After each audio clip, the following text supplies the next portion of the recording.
Hi, everyone. Good morning. Thank you so much for starting your Friday with us. We like to end the week on a high note and have something to think about over the weekend. And so we're really excited for this topic today. Just as a quick reminder to everyone, we do always record these. The meeting is being recorded. We'll share the replay afterwards in case you have to step away or, we get it. Safety is one of those things that it never stops and you're going to get pulled away. So we'll send that replay around. Also, we are a proud sponsor and supporter of NAPME, and our webinars are eligible for NAPME recertification points. So anyone who's a certified director of safety and is seeking their recertification, let us know and we can issue a certificate for attending the webinar today. And other housekeeping item, please hop over and chat. We'd love to visit with you. Feel free to ask Jay questions and interrupt and add your own stories because, we love all learning together. But today we're here to talk about the rising cost of operation. I know nobody wants to hear that. We're all feeling it. We've been feeling it for a while. Um, you know, Things were wild coming out of COVID, and now the cost of repairs and maintenance, the cost of insurance keeps going up because claims and accidents keep going up. Nuclear verdicts are hitting hard, and ATRI's top industry issues report, which was released in October, in the top three, of course, the economy and the cost of doing business rising. Number two is lawsuit abuse. And number three, the rising cost of insurance. So all irrelevant issues. And I think adding to that for the safety world, especially, we're seeing more and more technology adoption to solve the safety problem. And that's a double-edged sword. It's a good thing because there are some really great tools out there, but it also means that we have bigger and bigger tech stacks and bigger expenses, and tons of data, data fatigue. And if you're not watching it all, then it's actually harmful to your business and can be really harmful in the case of litigation. So I think we all have to ask, with all of the money we're pouring into this, is the profitability growing alongside it? Now, we at INFINITI, of course, believe strongly in the power of training and the power of safety training and proactive and preventative training in reducing accidents, injuries, claims, improving efficiency. And so we asked Jay to join us to actually look at where safety generates a return on investment. How we can move safety from a cost center, something we've typically thought about as just being an expense within the company, to a real profit center, something that can add value to the bottom line. So, Jay, with that, we're glad you joined us. Please take it away. Thank you, Lydia. I appreciate that. About 3 weeks ago, I was sitting on an airplane from Orlando to DFW, and I sat next to the CFO of a company that had 30,000 employees. And we were talking about what do we do? And he said, well, what do you do? And I said, well, I'm the CEO and founder of a company called INFINITI Fleet Safety Training, and we do fleet safety training. I said, but we do it a little bit differently. What we did is we looked at the world around us and said, most companies think in terms of safety as an expense, as a check the box. And I said, we do it a little bit differently. We looked at it and said, what if we decided to get a return on our investment for safety dollars? What would that look like? And so that's how we claim to be number one, return on safety, because we started attaching your training dollars to your P&L and balance sheet or line items within the department that you're looking at. And that is what we wanted to do. And we started doing that. And we started doing that years ago. But that's what we evolved to. And he looked at me. He was the CFO of a company that they had 30,000 employees, and they have ambulances, helicopters, and airplanes. And he looked at me and he said, that is a novel approach to safety, because you're right. We think of it in terms of it's an expense and check the box. And most companies do. And I'm about to open your world up a little bit when you start looking at it a little bit differently. But the first thing I want to do is, Lydia, my screen is not advancing. I am sharing my screen. It's not advancing. So, okay. So the first thing I want to do, since it's not going to advance, is, oh, there we go. There we go. Did it that way. All right. I want to define return on safety, and that is reduced losses plus improved efficiency divided by the training investment. You're already spending money on safety, so what is the return on safety? It's how do we reduce your losses? How do we improve your efficiency? And what are you spending on your training? And everybody spends money on training one way or the other. They're either doing it just with employees, or they're doing it through an actual budget. They're doing it through a system, or they're just trying to wing it to the back of a truck in the oil field. So, but we help fleets structure that existing spend so it safeguards the company and compounds the financial performance. And here's the premise we start with. Everybody should have a quote. This is my quote. Your greatest asset and your greatest liability is the behavior of your employees. Now, we just had a boot camp this week in Dallas. We have about 2 a month. We just had one this week, and I've got 2 or 3 owners sitting in the room, and I've got about 10 different safety directors sitting in the room. And when I put this slide up on the screen, they said, wow, that is exactly right.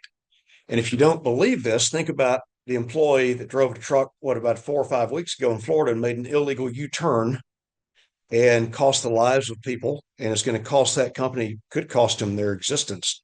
But so your greatest asset and your greatest liability is the behavior of your employees. And what we focus on is behavioral change training.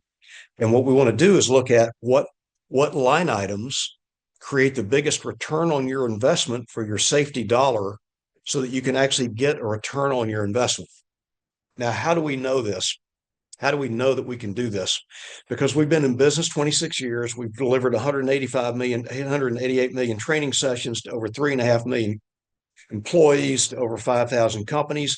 And we have all of that data from day one, and we can pour through that data and look at it and look at the flow in the charts and see what training programs worked, which ones reduced accidents, which ones improved employee behavior, which ones didn't.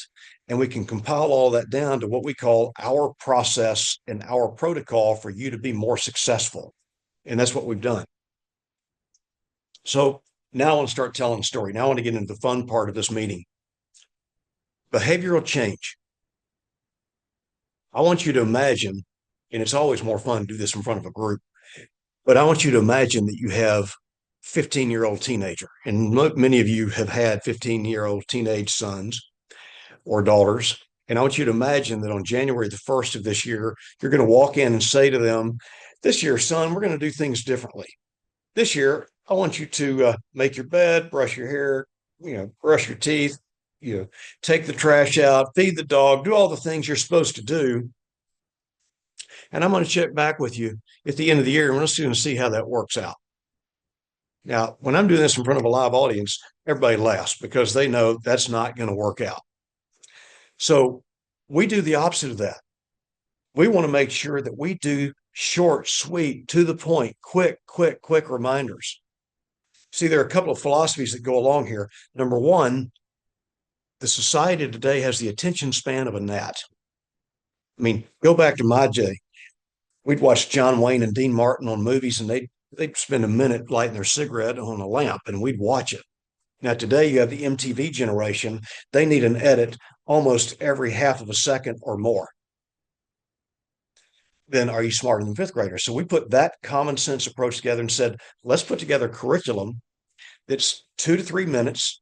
So an employee can log on, take the curriculum, a quick, short, sweet, to the point reminder of what they need to do or what their behavior should be, like don't use a cell phone or drive more fuel efficient or don't tailgate, whatever the message needs to be, deliver it over and over again over the next 52 weeks, deliver it to them at least 26 times, if not 52 times. And all of a sudden they can log on, they can take the curriculum, they can log out. But let's talk about how you get real behavioral change. Because that concept I just shared with you, we were doing 6 years before MIT came out with their study that said, this is the way you get behavioral change training within your company. So I want you to think about this at your company. I want you to picture your best driver, your safest driver, your driver that shows up on time, your driver that's the easiest to work with. Can you picture that person? When I'm doing this in front of a live audience, they always picture that person. I want you to picture the opposite of that. Picture your worst driver. That's when the eyes start to roll in the audience. But let's go back to the best driver. So you identify that person. Now what you want to do is you want to model that person. What is their behavior? How do they wake up and think about driving that truck? How do they think about, it doesn't have to be a truck. It can be a forklift. It can be anything. How do they drive that vehicle? How do they think about their day? It can be your salesperson. How does that best salesperson think about their day? Let's model their behavior. Let's model the behavior of your drivers. Let's put it into a video series and then let's deploy it. So the story I want to tell you is from 2007. I had a mentor. His name was Tony Smith, and Tony had a company. He started with his wife with one truck, and they grew it to 1,400 trucks. And I walked in one day, and Tony was my mentor, and I could walk into Tony and ask him any question, make any comments, any statements, and he'd look at me, and half the time he'd roll his eyes and tell me I was crazy, Wommack. That's the dumbest thing I ever heard of. About half the time he'd say, "That's not a bad idea. Let's try that." Well, I walked in 2007, and I said, "Tony, I have an idea. Price of fuel is really gone up. By the way, this is the most appropriate timing for this story because the price of fuel is shot through the roof. So, Tony, do you keep records of your 5 most fuel efficient drivers?" And he said, "Of course we do." He said, I know all of them, their driving record. I know all their MPG. So we took their 5 most fuel efficient and we put cameras on those 5 because here's the thing. I wanted to find out if we could get the rest of his fleet to be as fuel efficient as those 5. And by doing that, I can connect the dots that the most fuel efficient drivers, and don't take my word for it, I can send you case studies on this, are the safest drivers. The ones that are more fuel efficient have more safety. They're safer drivers because of the way they drive. So all of a sudden now I can look at it and go, if we can get fuel efficiency for your fleet, Tony, you save money there and you have less accidents. So we did that. And we put the cameras on these guys because these drivers, they don't want to hear someone from Freightliner or Peterbilt talk about how to drive more fuel efficient and how aerodynamic that vehicle is. And they don't want to hear someone from the ivory tower sell them. They want to hear one of their peers, one of their other drivers talking to them. And that's what we did.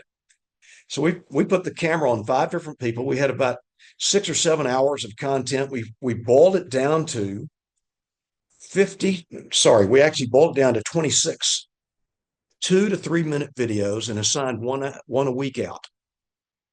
And we did that in 2007. And I'm going to get ahead of myself, but Tony at his company improved their fuel efficiency by 13%. And with 1,400 trucks, that's the number at the bottom of the screen that he saved in fuel because of what we did. That doesn't even count the accidents, the decrease in accidents they had, the less dings and truck stops, everything that goes along with that.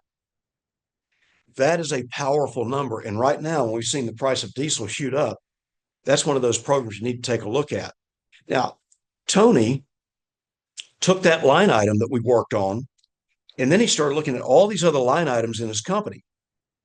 And when he was running those line items and we were doing behavioral change training on all of those line items, I'll show you the numbers that he did later. But right now, I want to show you one generic number versus Tony's number. When Tony did his fuel savings program, he got a 13% savings, and you saw the number, and that, go do the math. We rolled out that exact same program to all of our other fleets, and the ones that participated got an average of 3%. Now, why was it 3% versus 13? I think it was because we used Tony's equipment and he let us use that as a generic program. We used Tony's drivers. They all knew the drivers. They knew those people. They were lifers at the company. They were some of the better drivers of the company. So when you can make a personal connection and we can use your own custom content, and by the way, we have a video production department that helps you do that. When you can do your own content, use your own equipment and use your own drivers, it actually gives you a bigger bang for your buck. But in the meantime, generic is 3%. We have a testimonial from somebody that got a 7% return on their investment, and they had a small fleet, but they were saving $8,000 a week in fuel. And then they could apply that to other parts of their company. And because they were saving in fuel, they had safer drivers. And once again, don't take my word for it. Yeah. I had the people from that company that has the great big smile on their trucks without saying the name of them. And they confirmed this with all of their drivers that are all over the country and the world. So that is one way to take a look at it. So what Tony ended up doing with that one beginning, that one small beginning, when the industry was running a 102 operating ratio, he was running an 88. Now, well, let me explain to those of you that don't know financial side what that means. For every dollar, anything above that, you're losing. Anything below that, you're gaining. So for 100, you're breaking even. At 101 to 102, you're losing 1 to 2 cents per dollar. And at 88, you're making 12 cents per dollar. So Tony's OR during 2008 and 9, if I go back to that slide right there, during 2008 and 9, Tony's OR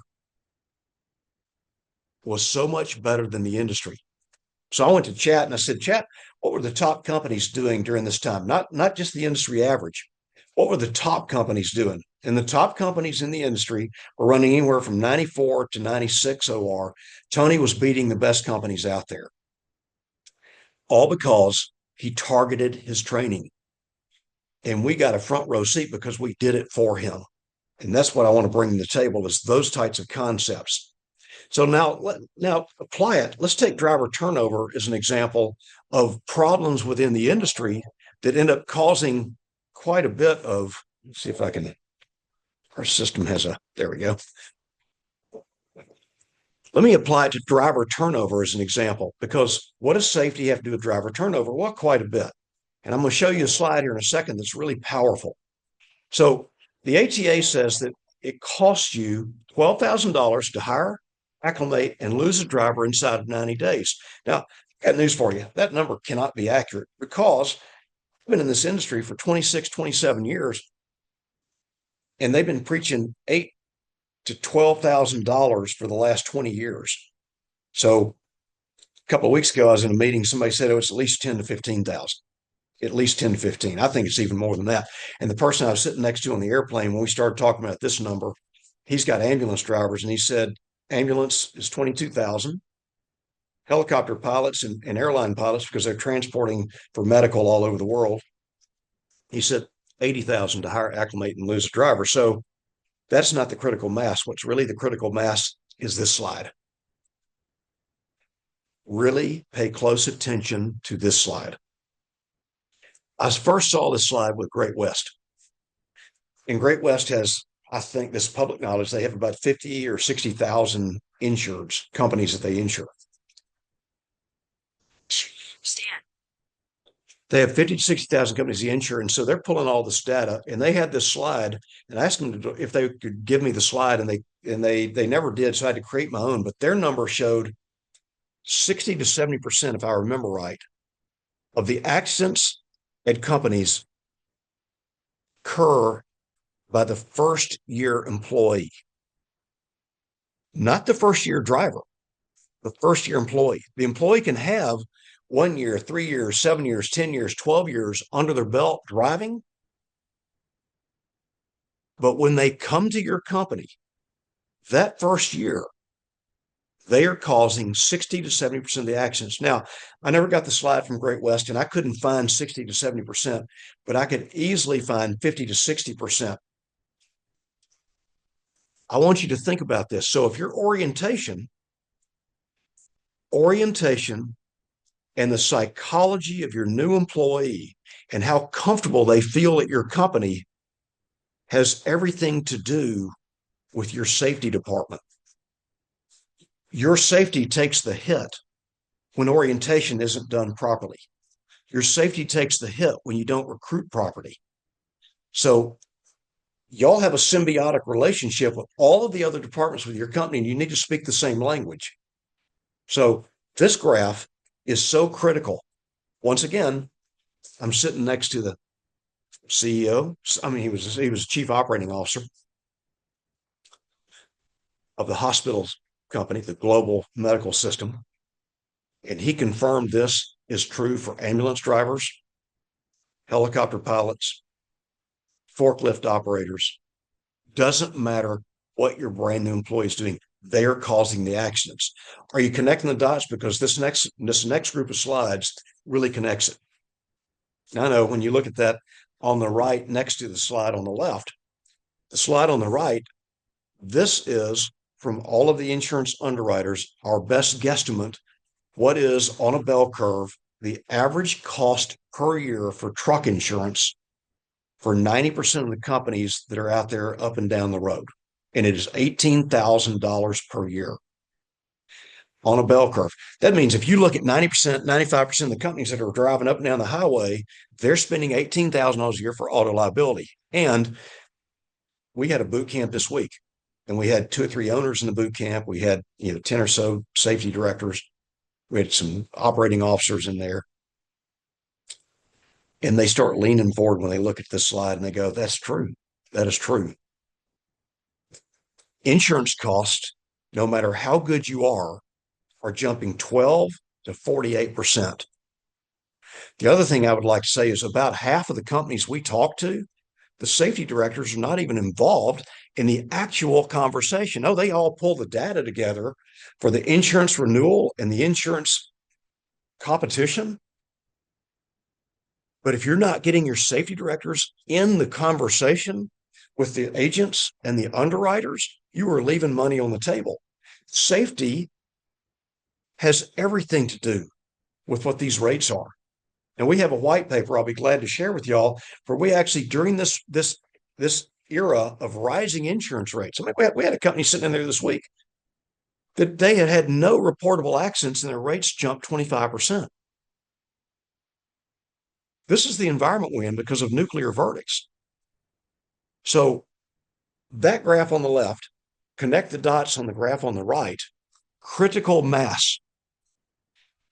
It's going to take 2 to 3 years, but you need to target and figure out how do you get your rate down to 5,000 or 6,000 and join a captive. And there are companies out there that will help you walk through the captive process. We will help you get to the point where the captive will accept you and take you, and we will help you stay there because those rates are running somewhere between $44,000 to $6,000 per year per truck. And if you are spending $18,000 like most of the people out there right now, you are not making as much money per mile as you possibly can. It is costing you more money, and you can't compete with the people that are only spending $4,000 to $6,000. Let that sink in. Safety, return on safety. Your department is critical.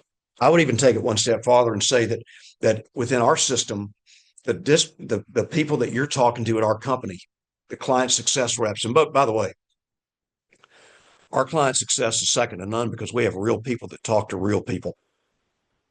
And if you don't think that's not frustrating, I just got off the phone with an insurance company and I got through that electronic maze, and poor Lydia had to hear me in the background talking to them because I had everything live on the system before I got on the call. And it just goes through the electronic maze. You can't get anybody. We have real people. Our real people make sure that your people are actually taking the curriculum. So let me talk about return on safety in action and make sure all of your departments are on the same page, because driver turnover, it's not about driver turnover. It's about how does driver turnover impact safety? And y'all saw the first thing, and that was the turnover rate. So Red Ocean Hiring, you have a culture. Culture is critical.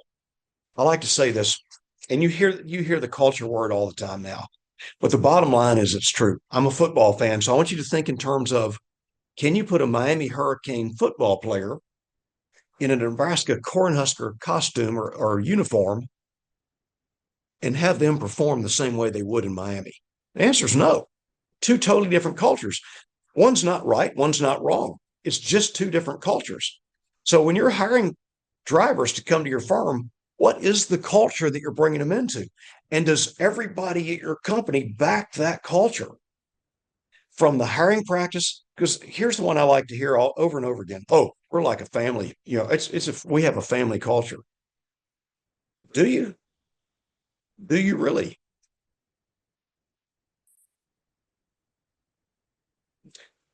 I'm gonna pick on JB Hunt.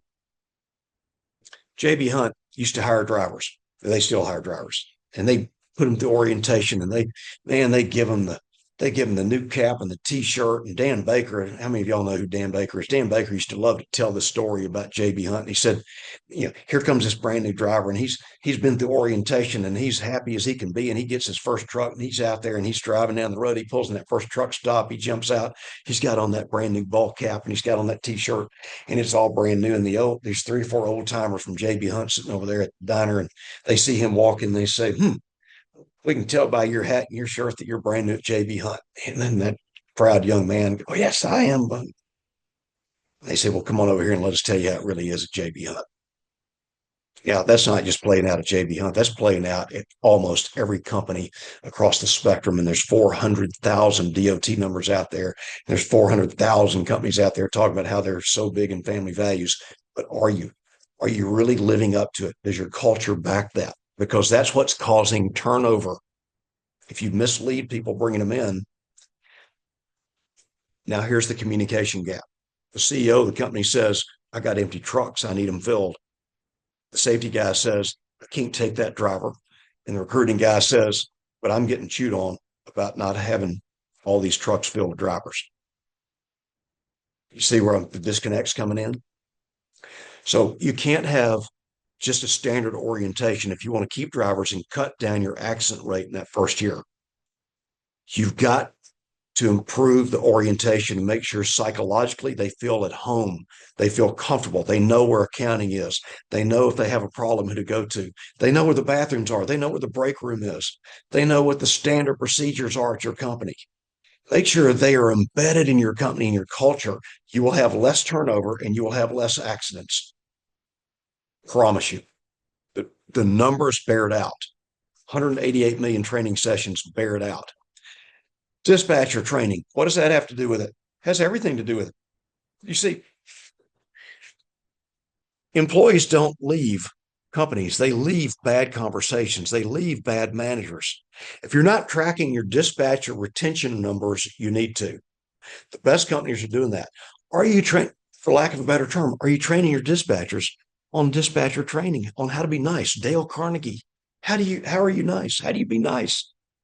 Can't believe we have to train people to be nice in this world, but you do. So we rolled out 3 years, 150 sessions of dispatcher training and track the numbers, teaching them how to be nice. Why? Because truck drivers communicate with dispatchers. It's even worse today because in the old days, they would actually talk to them. Today, it's pound on the electronic maze and send out. And if you don't put a smiley emoji or a happy face or a ha ha ha behind it, the driver takes it the wrong way. They can take it any way they want to. And they can find another job today at another company. See where I'm connecting all the dots? Your safety department is the key to profitability. Because if you can reduce turnover, if you can do all of these different things, you also are living at the whims of the other departments. They have to be trained to y'all's standards, to your culture. If you do that, you will see profitability go up. You will make more money per mile, or if you're a private fleet, you'll spend less money per mile. The 401k. This slide is fascinating to me. I've made this presentation to over 1,200 people. I've only had 3 people that could answer this question. This week, nobody in the room could answer the question. What is the participation rate of your 401k? Why is it important? Why should you educate your people on 401k? Why should you do that? Because 35% less likely to leave your company. And you can say, well, it costs money to put them in 401k. It costs more money to have them cause accidents with the first year drivers. It costs more money to hire, acclimate, and lose that driver in the first year. Think about this slide. Are you educating them? We are rolling out a brand new series available to all of our people to talk about getting people in the 401k and what they can do. You can take a young person and tell them, quit job hopping, put them in the 401k, and they can grow. Your drivers can be millionaires by the time they retire. One step farther. Project 61. If you haven't heard of Project 61, take a look at it. Project 61 is talking about the health and longevity of your drivers. We're going to be the first system that puts all of their content on the system, because the health and longevity of a truck driver is 12 to 14 years less than the average American. Oh, by the way, healthier truck drivers have less accidents. So, do you see where I'm connecting these dots between safety and their financial well being, their health, how you hire them, how you acclimate them, how you bring them into your company, how you treat them? It's the people side of trucking, as Dan Baker used to say. All of these things add up. And if you're spending money on training now, why not just go ahead and spend the money where it really matters? Let me jump back to another slide real quick. This is interesting.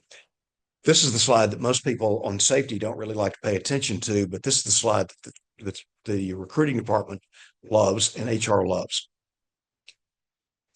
All human beings, you can change your culture with this slide, by the way. All human beings have the same human needs. They have the same 6 needs. Now, we rank them differently: certainty, uncertainty, significance, love, connection, growth, giving. Think about this from this standpoint. If you're a family-oriented company, then you're talking about giving people certainty. You're talking about giving them love and connection, growth. So what are the top 3 at your company? What do y'all value the most? This works in a big way because think about a marriage. If you have somebody who likes to jump out of airplanes and someone else whose number 1 is certainty, that marriage is not going to last. So think about this as your culture. It's not good or bad. It is what it is. What is your culture all about? So as opposed to advertising, more miles per month, you might say, okay, if somebody's out for certainty, we're going to guarantee you 8,300 miles per month, even though you're averaging 9,200. If you say you're going to guarantee 83 and they always come in higher than that, they're joining you because of certainty, if that's your number 1. So HR departments love this slide. Recruiting departments, every time I go somewhere and they've seen this slide, they bring it back up and they say this is the slide that changed their trajectory of their recruiting department. So don't take my word for it. We have a case study that talks about what's happened. This company, Logistics Warehouse, was on the verge of having their insurance canceled. They were panic stricken. We had a company just like that this week at our boot camp. The owner of the company brought in 3 different people with him because they're on the verge of losing their insurance because of accidents, because of lack of attention to detail, because of certain things like shopping too many agents and too many underwriters for your insurance. That's a different story entirely. So Logistics Warehouse, the company that was in there this week, God, you just can't help but feel sorry for them. You can't help but feel. And so they're in there now.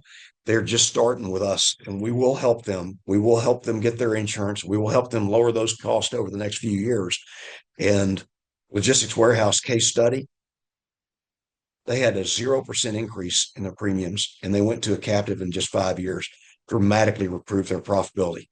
Case study, details matter. There's no magic in magic, it's details. That was a Walt Disney quote, and I love that quote. All I'm asking you to do, our marketing people tell me, we have an outside marketing firm. They say, oh, Wommack, you can't use that slide. Everybody uses think different. Okay, well, then look at it differently. Redeploy the concept. Think in terms of make your safety capital productive. Don't just say, I got to spend money on safety. Think, oh, good.